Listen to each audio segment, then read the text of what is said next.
पूरे देश का ध्यान इस वक्त बांग्लादेश में हो रहे हिंदुओं के अत्याचार में की ओर है, लेकिन महाराष्ट्र में या फिर अपने देश में भी कई तालिबानी बांग्लादेशी या फिर पाकिस्तानी और अफगानी जो घुसपैठे हैं वो आ चुके हैं। लेकिन कई लोग जो है वो यहाँ आने के बाद भी उन्हें लगता है कि नहीं, यहाँ के लोग सुरक्षित होने चाहिए और यहाँ के लोगों को जो जबरदस्ती यहाँ पर घुसपैठ कर रहे हैं, ऐसे लोगों को यहाँ से बाहर निकालना चाहिए। हमारे साथ भैया, क्या नाम बताइए आपका, कहाँ से आए आप, किस कंट्री से आए थे? मेरा नाम है अब्दुल मतीन सरवर अहमद खान और मैं अफगान से आया हूँ 2006 में और आज तक मैं भारत में रहता हूँ। अच्छा, तो आपको क्या लगता है कितने घुसपैठ जो है वो महाराष्ट्र में होंगे इस वक्त?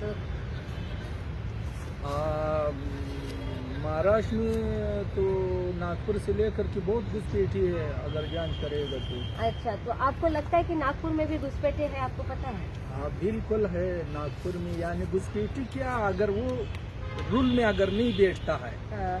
रूल अगर फॉलो नहीं करता है तो उसको तो घुसपैठी बोल सकता है। जैसे रजिस्ट्रेशन नागपुर में है, वो कलकत्ता में घूम रहा है, असम में घूम रहा है, मतलब बिना परमिशन पंजाब जाता है, दिल्ली जाता है। यानी रूल में क्या है कि जैसे भी कोई शरणार्थी अगर नागपुर से बाहर जाएगा तो उसके लिए परमिशन लेना जरूरी है।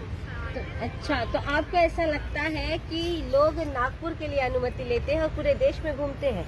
हाँ बिल्कुल बिल्कुल, देश में घूमता है। अभी भी अगर जांच करेगा तो कम से कम 8-10 लोग नागपुर में नहीं है जो नागपुर में रजिस्टर है। हाँ। ठीक है, उसमें मतलब कुछ लोग तो ऐसे है कि नागपुर में रजिस्टर है और मैंने उसका अगेंस्ट में रिटर्न कंप्लेन भी दिया हुआ कि ये लोग यहाँ से चला गया, इसका रजिस्ट्रेशन या उसका कुछ वेरीफाई करो, लेकिन कुछ भी मतलब वेरीफाई नहीं हुआ। आज तक वो लोग घूम रहे हैं, आज़ाद अपने मनमानी से घूम रहे हैं इंडिया में। अच्छा, तो आपको क्या लगता है कि ये जो यंत्रणा है, ये यंत्रणा की मतलब दोष है यंत्रणा का, या फिर जो लोग वहाँ से आते हैं उनके चाल में ही ये सब होता है पहले से? जी जी, यानी जब वो लोग आ जाता है और कुछ लोग मतलब अपने पहचान छुप करके अपने इंडियन डॉक्यूमेंट्स बना करके खुद को सिटीजन बता रहा है। जैसा हम एक फॉर्मूला देता है, कलकत्ता में एक आदमी है, उसका नाम है जायर, बाप का नाम है जलाद खान, उसका दादा का नाम है करीम। लेकिन मेरा 18 साल हो गया, हमको वीज़ा नहीं मिल रहा है और उसका 10-12 साल हो गया अफगान पासपोर्ट आकर के इंडिया में और अपना पहचान चुप करके इधर में इंडियन डॉक्यूमेंट्स बना दिया।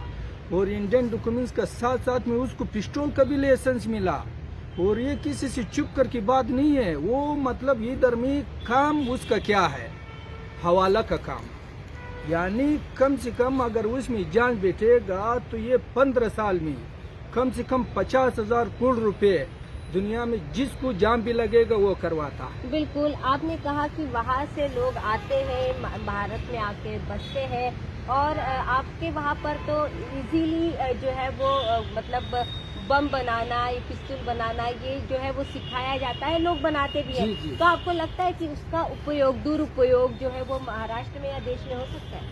बिल्कुल भी हो सकता है। हमारा देश में बम बारूद और बंदूक का कमी नहीं है, हर घर में पड़ा रहता है। तो समझो सबको आता है, जो भी बोलेगा कि नहीं आता है वो झूठ बोलता है, गलत बोलता है, क्योंकि उधर में ये सब कुछ इजी है, उसमें ऐसी कोई प्रॉब्लम नहीं है, सबके घर में ये सब कुछ रहता है। और रह गया भारत का बात, भारत में ऐसी बहुत लोग हैं, जैसे मेरे पास डॉक्यूमेंट्स है, मैं डॉक्यूमेंट्स में आपको दिखा दूंगा कि वो जो मेन है उसको रखना भी जानता है, उठाना भी जानता है।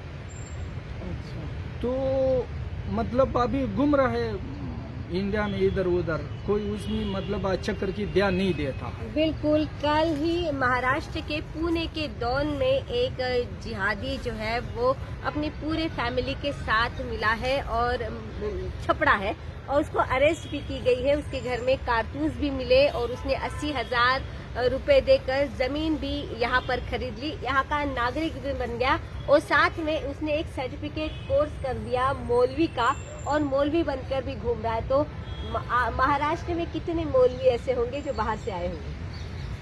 ये मतलब बहुत सारा घुसपैठ तो मिल सकता है, लेकिन मौलवियों के बारे में जानकारी नहीं है। मतलब वो नहीं बता सकता है कि मौलवी होगा कि नहीं होगा, लेकिन ये तो ज़रूर है कि जांच करने से इसमें कुछ न कुछ मिल जाएगा, पक्का बात है। धर्मगुरु किसको सपोर्ट करते हैं? धर्मगुरु किसको सपोर्ट करते हैं?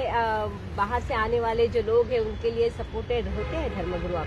बाबा के आने हाँ, मतलब उसमें हेल्प हो रहा है, यानी वो अगेंस्ट वाला पार्टी को हेल्प कर रहा है। जैसे नागपुर में मेरा 10 साल हो गया, तो नागपुर में वो लोग एक अपना मन से एक कानून बनाया कि इधर कोई अफगानी आ नहीं सकता है, कारोबार नहीं कर सकता है, बिजनेस नहीं कर सकता है। मैंने उसका विरोध किया, तो वो लोग मेरा अगेंस्ट में साजिश करके आज तक मेरा पीछे लगा हुआ है और मेरे को जान से मारने का भी बहुत बार धमकी मिल रहा है। और अभी भी मेरे को डर है कि कई आने वाले समय में मेरे को कुछ हो जाए, ये भी पक्का है।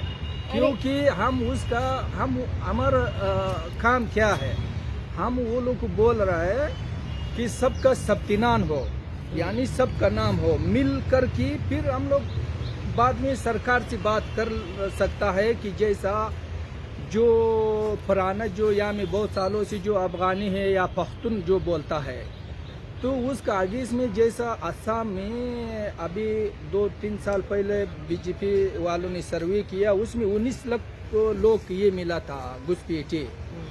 तो फिर उसमें जो चाम्बिंग किया उसमें कुछ बचा हुआ, तो बचा हुआ को सरकार क्या करेगा? तो उसके लिए जैसा सचिन सर जो बोल रहा है कि उसके लिए एक कानून बनाना होगा कि आपको इस आधार